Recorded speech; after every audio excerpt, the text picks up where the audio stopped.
relentless rain poured from the heavens, creating a thick curtain of water that made it nearly impossible to see the road ahead.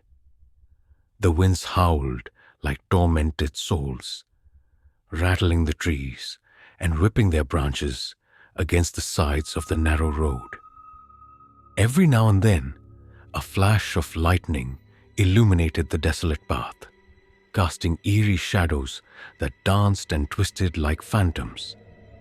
I gripped the handlebars of my motorcycle tightly, focusing on staying upright despite the tempest around me.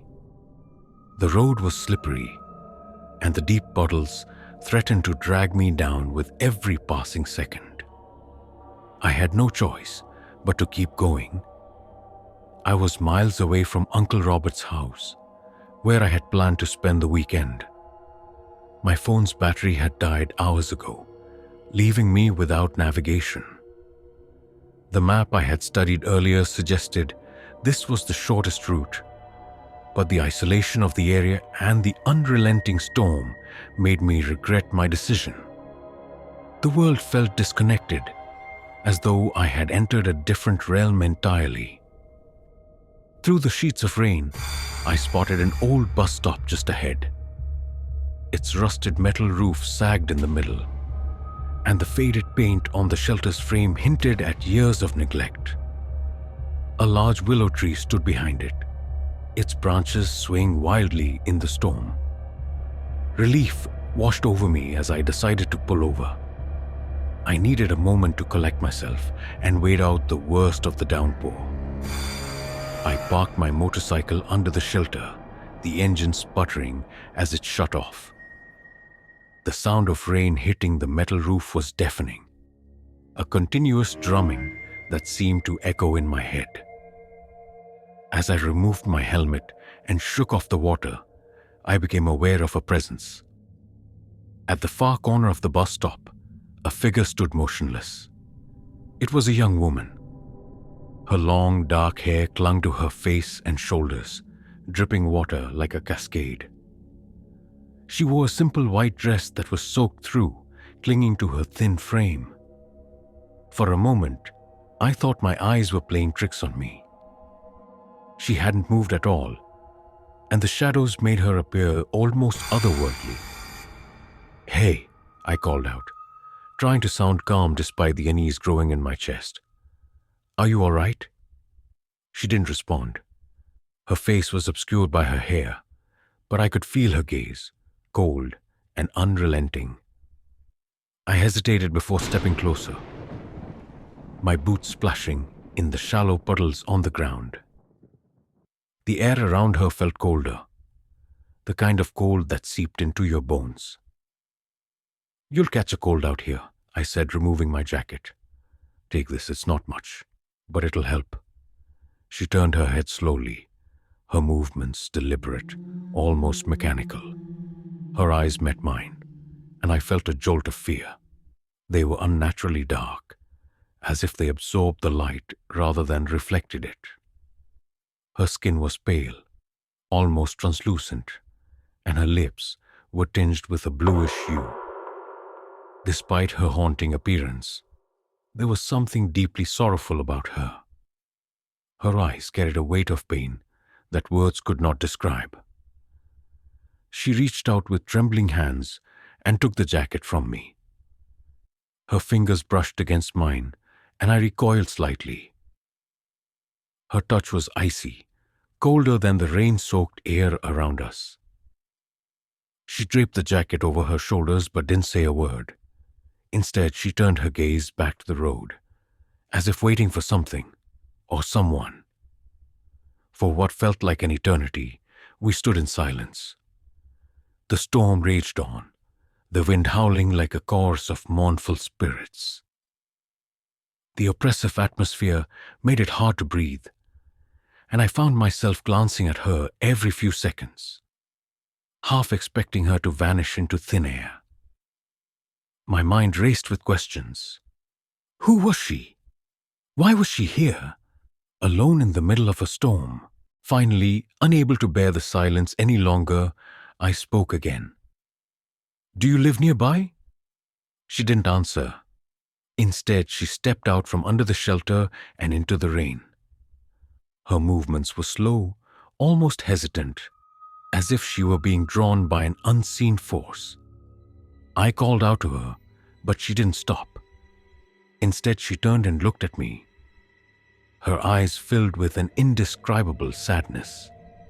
She gestured toward my motorcycle, then climbed onto the back seat without waiting for permission. "Wait, where do you need to go?" I asked, turning to face her.